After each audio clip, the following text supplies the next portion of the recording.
ஒரு கிராமத்துல சம்பத்னு பேர் கொண்ட 20 வயசு இளைஞன் ஒருத்தன் இருந்தான். சம்பத் ஒரு அனாதை. அவன் கிராமத்துல சௌத்ரியோட டாபாவுல சமைக்கிற வேலையை பார்த்துக்கிட்டு இருந்தான். சீக்கிரமா வேலையை முடி சம்பத். கஸ்டமர்ஸ் டேபிள்ல சும்மா உட்காந்துட்டு இருக்காங்க பாரு. இன்னைக்கு நான் தால் மக்னியை வச்சு ஒரு புது ரெசிபி செய்கிறேன் சௌத்ரி ஐயா. நீங்களே பாருங்க, இன்னைக்கு தாலை சாப்பிட்டுட்டு கஸ்டமர்ஸ் நம்ம ஹோட்டலில் மறக்கவே மாட்டாங்க. அட, நம்மளை மறக்க மாட்டாங்கன்றதெல்லாம் அப்புறமா பார்த்துக்கலாம். முதல்ல போய் அவங்களுக்கு சாப்பாடை கொடு. முடிஞ்சிடுச்சு ஐயா, கொஞ்ச நேரம் வெயிட் பண்ணுங்க. இன்னும் 5 நிமிஷத்தில் நான் எல்லா கஸ்டமர்ஸுக்கும் ஃபுட்டை வச்சிடுறேன், சரியா? சௌத்ரி சமையல் அறையை விட்டு வெளியே போனாரு. கொஞ்ச நேரத்தில் சம்பத் கஸ்டமர்களுக்கு சாப்பாடு பரிமாறினான். சம்பத் கையால் செஞ்ச டால் மக்னி எல்லா கஸ்டமர்களுக்கும் ரொம்ப பிடிச்சது. அந்த கஸ்டமர்களில் அர்ஜுன் சௌத்ரி கிட்ட வந்து சொன்னார், இன்னைக்கு தால் மக்னி ரொம்பவே சுவையாக இருந்துச்சு சௌத்ரி ஐயா. என் வயிறு நிறைஞ்சிடுச்சு, ஆனால் போக மனசே வரல. அட, நான் என்ன பண்ணுறது அர்ஜுன்? என் டாபாவில் செய்கிற சாப்பாடு அவ்வளோ நல்லா இருக்குல்ல, அதனால ஜனங்க வயிறு நிறைஞ்சிடுது, ஆனால் போக மனசு வர மாட்டேங்குது. என்னோட மனைவி ரொம்ப சூப்பராகவே சாப்பாடு செய்வா. அடா, நீங்கள் என்ன பேசிகிட்டு இருக்கீங்க சௌத்ரி ஐயா? உங்கள் மனைவி எப்போவும் உங்கள் பக்கத்தில் உட்காந்து காசு தானே எண்ணிக்கிட்டு இருக்காங்க. சாப்பாட்டை நம்ம கிராமத்து சம்பத் தானே செய்கிறான். அட, அவனை கொஞ்சம் பாராட்டுறதால உங்களோட பெருமை என்ன இறங்கிட போகுதா என்ன? இப்படி சொல்லிட்டு அர்ஜுன் அந்த இடத்த விட்டு போனாரு. சௌத்ரி ரொம்ப கோவப்பட்டு தன்னோட மனைவி ருக்மணியை பார்த்து என்ன சொன்னாருன்னா, நீயே பார்க்குறல்ல, உன்கிட்ட எத்தனை தடவை சொல்கிறது, நீயும் அந்த கிச்சனுக்கு போய் சம்பத்துக்கு ஏதாவது உதவியாக இருன்னு. என்னால் ஒரு சமயத்தில் ஒரே ஒரு வேலை தான் பார்க்க முடியும். ஒன்று நான் பணத்தை எண்ணுவேன், இல்லைன்னா சமையல் அறையில் சேரில் போய் உட்காருவேன். நீ சரியான முட்டாளாக ஆகிக்கிட்டே தான் இருக்க. கொஞ்சம் யோசி. ஒருவேளை சம்பத் நாளைக்கே நம்ம தாபா விட்டு போயிட்டானா அப்புறம் என்ன ஆகும்? ஜனங்களுக்கு அவன் கையால் செய்கிற சாப்பாடு தான் ரொம்பவே பிடிச்சிருக்கு. அதனால தான் நான் எல்லா ஜனங்கக்கிட்டையும் சாப்பாடு அவன் கிடையாது, நீ தான் செஞ்சுக்கிட்டு இருக்கேன்னு சொல்லிக்கிட்டு இருக்கேன். ஆனால் நான் சொல்கிறத நீ புரிஞ்சிக்கவே மாட்டேங்கிறியே. நீங்கள் ரொம்ப சரியாக சொல்கிறீங்கங்க. இந்த விஷயம் என் மனசுக்கு தோணவே இல்லை பாருங்க. நானும் நாளையில இருந்து சம்பத்துக்கு பக்கத்தில் சேரை போட்டு உட்காந்துருக்கேன். மறுநாள் சம்பத் டாபாவுக்கு வந்தபோது சௌத்ரி சம்பத்தை பார்த்துட்டு என்ன சொன்னாருன்னா, சம்பத், இன்னையிலேருந்து என்னோட மனைவியும் உன் கூட அந்த கிச்சன்லேருந்து வேலை செய்வா. சௌத்ரி ஐயா, முதலாளி அம்மாவை ஏன் கஷ்டப்படுத்துறீங்க? சாப்பாடு செய்ய தான் நான் இருக்கேன்ல. நான் என்ன சொல்கிறேனோ அதை மட்டும் செய், தேவையில்லாமல் பேசாத. சரி சௌத்ரி ஐயா, நீங்கள் சொன்ன மாதிரியே செய்கிறேன். அன்னையிலிருந்து ருக்மணி சம்பத்தோட சமையல் அறையில உட்கார ஆரம்பிச்சா. கொஞ்ச நாளைக்கு அப்புறம் சௌத்ரி எல்லா கஸ்டமர்களையும் நம்ப வச்சாரு. அதாவது அவரு தாபாவில் கொடுக்குற அந்த சாப்பாடு தன்னோட மனைவி ருக்மணி தான் செய்யறான்னு. ஒரு நாள் சம்பத் தன்னோட வேலைக்கு போக வீட்டை விட்டு வெளியே கிளம்பினான். அப்பதான் அந்த இடத்துக்கு சௌத்ரி வந்துட்டாரு. சௌத்ரி ஐயா, நீங்களா? நான் தாபாவுக்கு தானே வந்துக்கிட்டு இருக்கேன். நான் உன்கிட்ட எதை சொல்கிறதுக்காக வந்திருக்கேன்னா, நீ இனிமே என்னோட டாபாவுக்கு வந்து எந்த வேலையும் செய்ய வேண்டிய அவசியம் இல்லை. நீங்கள் எதுக்காக இப்படி பேசிகிட்டு இருக்கீங்க சௌத்ரி ஐயா? எனக்கு தெரிஞ்ச வரைக்கும் நான் எப்பவும் சுவையான உணவுகளை தானே செஞ்சிட்ருக்கேன். அப்புறம் எப்பவும் என்னை குறை சொல்கிற அளவுக்கு நான் நடந்துக்கிட்டதில்லை. அதை பற்றி எனக்கு எந்த ஒரு கவலையும் இல்லை சம்பத். உன்னால தான் என்னோட டாபாவோட பேர் கொஞ்சம் கொஞ்சமாக அழிஞ்சுக்கிட்டு இருக்கு. நீங்கள் எதுக்காக இப்படியெல்லாம் பேசிகிட்டு இருக்கீங்க? எனக்கு ஞாபகம் இருக்கிற வரைக்கும் நான் எப்போலேருந்து உங்கள் டாபாவில் வேலை செய்கிறேனோ அப்போலேருந்து உங்களோட டாபா முன்னாடியை விட நல்லா தானே போகுது. நல்லா தான் போயிட்டுருக்கு. ஆனால் அது நீ இருக்கிறதால தான். ஒருவேளை நான் இன்னும் கொஞ்ச நாளைக்கு உன்னை வேலையில் வச்சுருந்தேன்னா என்னோட டாபாவோட பேர் சௌத்ரி டாபாங்கிற பேர்லேருந்து மாறி சம்பத் டாபான்னு தான் எல்லோரும் கூப்பிடுவாங்க. அப்படியெல்லாம் பண்ணாதீங்க சௌத்ரி ஐயா. நான் ஒரு அனாதை. எனக்கு இந்த வேலையை தவிர வேறு எந்த வேலையும் தெரியாது. அதெல்லாம் உன்னோட பிரச்சனை, என்னோடது கிடையாது. இன்னையிலிருந்து உன்னை எப்போவாவது என் கடை முன்னாடி எங்கேயாவது பார்த்தேன், கையை காலை உடைச்சி கிராமத்தை விட்டு வெளியே துரத்திடுவேன். இதை சொல்லிட்டு சௌத்ரி கோபத்தோட அந்த இடத்த விட்டு போனாரு. சம்பத்துக்கு வேலை இல்லாம போயிடுச்சு. ரொம்ப நொந்து போய் சம்பத் கிராமத்து தலைவரை போய் பார்த்தான். எனக்கு எல்லாமே தெரியும் சம்பத். சௌத்ரி உனக்கு என்னெல்லாம் பண்ணாருன்னு தெரியும். உனக்கே இந்த விஷயம் தெரியும். சௌத்ரி என்னை விட செல்வாக்கானவர். அது மட்டும் இல்லாமல் ரொம்ப பணக்காரரு. அவர்கிட்ட என்னால் பிரச்சனை பண்ண முடியாது. தலைவரே, நான் சௌத்ரி கிட்ட சண்டை போடணும்னு உங்ககிட்ட வரல. நான் உங்ககிட்ட உதவி கேட்கறதுக்காக தான் வந்திருக்கேன். உங்களுக்கே தெரியும்ல தலைவரே, நான் ஒரு அனாதை. சில வருஷங்களுக்கு முன்னாடி தான் என்னோட அம்மா அப்பா என்னை விட்டுட்டு போயிட்டாங்க. நான் என்னோட கிராமத்தை விட்டு எங்கேயும் போக விரும்பலை. நீ என்னதான் சொல்ல வர? தலைவரே, நான் எப்பவும் சாப்பாடு செய்யணும்னு நினைக்கிறேன். உன்னோட அப்பாவும் ரொம்ப பெரிய சமையல்காரன் தான். தலைவரே, நீங்கள் எனக்கு சின்னதாக ஒரு உதவி பண்ணுங்க. நான் எனக்குன்னு ஒரு டாபாவை நம்ம கிராமத்தில் திறக்க நினைக்கிறேன். நீங்கள் எனக்கு கொஞ்சம் பணம் கொடுக்க முடியுமா? என்னோட டாபா நல்லபடியாக போன உடனே நான் உங்களோட பணம் எல்லாத்தையும் திருப்பி கொடுத்துடுறேன். சரி, கிராமத்தில் என்னோட காலி நிலங்கள் கொஞ்சம் இருக்கு. நீ அந்த இடத்துல போய் டாபாவை திறந்துக்கோ. அதுக்கு எவ்வளோ காசு உனக்கு தேவையோ அதை நான் உனக்கு கொடுக்க தயாரா இருக்கேன். தலைவர் சொன்னதை கேட்டுட்டு சம்பத் ரொம்ப சந்தோஷப்பட்டான். சம்பத் கடின உழைப்போட காலியான நிலத்துல டாபா கட்ட ரொம்ப கஷ்டப்பட்டதுக்கு அப்புறம் சம்பத் அந்த இடத்துல ஒரு டாபாவை ரெடி பண்ணிட்டான். கொஞ்ச நாளைக்கு அப்புறமா சம்பத்தோட டாபாவுக்கு கஸ்டமர்கள் வர ஆரம்பிச்சாங்க. அப்புறம் இந்த விஷயம் சௌத்ரியை உறுத்த ஆரம்பிச்சது. எதை நினச்சி நான் பயந்தனோ அதே தான் நடந்திருக்கு ருக்மணி. அந்த ஒன்றும் இல்லாதவன் அவனுக்கு ஒரு டாபா திறந்திருக்கான். இப்போ நம்ம டாபாவுக்கு குறைஞ்ச ஆளுங்களும் அவனோட டாபாவுக்கு நிறைய பேரும் வராங்க. ஒரு நரியோட புத்தி தான் உங்களுக்குள்ளேயும் இருக்கு.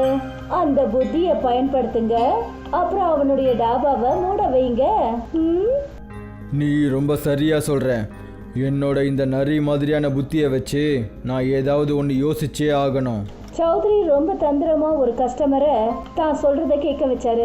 அந்த கஸ்டமர் தெரியாம சம்பத்தோட டாபாவில் சாப்பாட்டுல சௌத்ரி கொடுத்த மருந்த கலந்துட்டு வந்துட்டான்.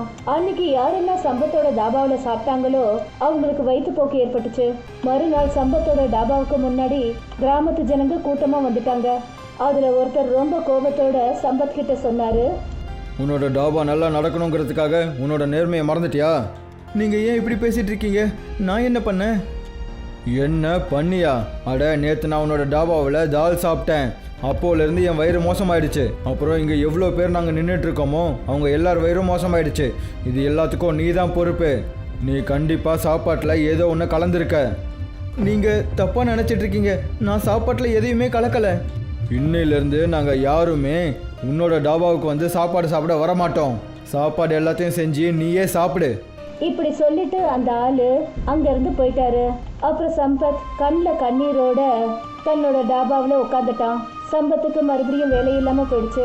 கொஞ்ச நாளைக்கு அப்புறம் சம்பத்தோட டாபாவில் தலைவர் வந்து சொன்னாரு, சம்பத், நீ என்கிட்ட காசு வாங்கியிருந்தல்ல, அதை எப்போ திரும்ப தருவ? தலைவரே, உங்களுக்கே நல்லா தெரியும் என்னோட டாபாவுக்கு எந்த கஸ்டமர்ஸும் வர்றதில்ல. அதெல்லாம் எனக்கு தெரியாது சம்பத். எனக்கு என்னோட காசு வேணும், அதுவும் வட்டியோட. தலைவர் பேசினதை கேட்டதும் சம்பத் அதிர்ச்சி ஆயிட்டான். நாம வட்டியை பற்றி எதுவும் பேசவே இல்லையே. நான் அதை சொன்னேன், நீ தான் கேட்டிருக்க மாட்டேன். இன்னும் 2 நாளைக்குள்ளே என்னோட காசு வட்டியோட எனக்கு திரும்பி வரலன்னு வச்சுக்க, நான் உன்னோட வீட்டையும் உன்கிட்ட இருந்து பிடுங்கிடுவேன். அப்புறம் அதை விற்று அதிலேருந்து என்னோட காசை எடுத்துக்குவேன். அப்படியெல்லாம் பண்ணிடாதீங்க தலைவரே, நான் ஒரு அனாதை. நீங்கள் என்கிட்ட இருந்து என்னோட வீடையும் எடுத்துக்கிட்டீங்கன்னா அப்புறம் நான் எங்கே போகிறது? நான் உனக்கு 2 நாள் டைம் கொடுக்குறேன். இப்படி சொல்லிட்டு தலைவர் அந்த இடத்த விட்டு போயிட்டாரு. 2 நாள் கழிச்சு தலைவர் சம்பத்தை அவனோட வீட்டை விட்டு கழுத்தை பிடிச்சி வெளியே தள்ளினாரு. அவனுடைய டாபாவையும் அடிச்சு நொறுக்கினாரு. சம்பத் கண்கள்ல கண்ணீரோட ஹைவேல இருக்கிற ஒரு அடர்ந்த மரத்துக்கடியில் உட்காந்து தன்னுடைய விதியை நினைச்சு அழுதான். சம்பத் அழுது அழுது காலையில இருந்து சாயந்தரம் வரைக்கும் ஆயிடுச்சு. அப்பதான் அவன் பார்த்தான், அந்த மரத்துல ஒரு பறவை கூடு கட்டி இருந்தது. அந்த கூடை ஒரு கழுகு சுத்திக்கிட்டே இருந்தது. இந்த கழுகை நம்ம துரத்தி ஆகணும், இல்லைன்னா அது அதோட கூட்டை உடைச்சிடும். என்னோட வீட்டை காப்பாற்றுறதுக்கு தான் எந்த கிராமத்து ஜனங்களும் இல்லை. ஆனால் பாவம், இந்த பறவையோட கூட்டை இந்த கழுகு வந்து உடைக்கிறத நான் விட மாட்டேன். சம்பத் அந்த கழுகை அந்த இடத்த விட்டு துரத்தினான். அப்போதான் அங்கே ஒரு அதிசயமே நடந்தது. அந்த கூடில் உட்கார்ந்துருந்த ஒரு சின்ன பறவை சம்பத்து கிட்ட வந்து உட்கார்ந்தது. ஒரு பெரிய ஒலியோட ஒரு அழகான பெண்ணா அது மாறுச்சு. நீ யாரு? பல வருஷங்களுக்கு முன்னாடி ஒரு சாபத்தினால என்னை ஒரு பறவையா மாத்தி அந்த கூடுல கைது செய்யப்பட்டு இருந்தேன். அப்படி நீ அந்த கழுகை மட்டும் விரட்டாம இருந்திருந்தா அந்த கழுகு என்னை கொன்னு என் கூடையே நாசம் பண்ணியிருக்கும். அது கழுகு உருவத்துல இருந்த ஒரு ராட்சசன். ஆனா நீ எப்படி உன்னோட நிஜமான ரூபத்துக்கு வந்த? எனக்கு என்ன சொல்லப்பட்டிருந்ததுன்னா, அதாவது வாழ்க்கையில அடிபட்டு ரொம்ப கஷ்டப்பட்டு வேதனையோட இருக்கிற ஒரு இளைஞன் உனக்கு உதவி செஞ்சா என்னுடைய இந்த சாபம் போயிடும்னு சொன்னாங்க. அப்புறம் பாரு, நானும் முக்தி அடைஞ்சிட்டேன். நீ எனக்கு உதவி செஞ்சிருக்க, அதனால நானும் உனக்கு உதவி செய்வேன். உன்னை பத்தி எனக்கு எல்லாமே தெரியும். உன்னால எப்படி எனக்கு உதவி பண்ண முடியும்? ஏன் என்னால பண்ண முடியாது? நீ ரொம்ப நல்லாவே சமைக்கிற ஆளு. உன்கிட்ட பணம் காசு கிடையாது. ஒரே ஒரு வீடு இருந்தது, அதுவும் பறிக்கப்பட்டுடுச்சு. ஆனாலும் பரவாயில்லை விடு. எந்த கூண்டு உடப்படாம நீ காப்பாத்தினியும் அதே கூண்டு இன்னிலிருந்து உன்னுடைய வீடா மாறும். அப்புறம் இந்த கூடுக்குள்ள உன்னுடைய சொந்தமான ஒரு கூடு ரெஸ்டாரண்ட் இருக்கும். இத சொல்லிட்டு அந்த அழகான பொண்ணு அந்த கூடை நோக்கி சைகை காட்டினா. அப்பதான் ஒரு வேகமான ஒளியோட அந்த கூடு ஒரு ரெஸ்டாரண்டா மாறிடுச்சு. அதோட படிக்கட்டுகள் அழகான மரத்தால செய்யப்பட்டிருந்தது. இந்த கூடு ரெஸ்டாரண்ட் இன்னையில இருந்து உனக்கு சொந்தமானது.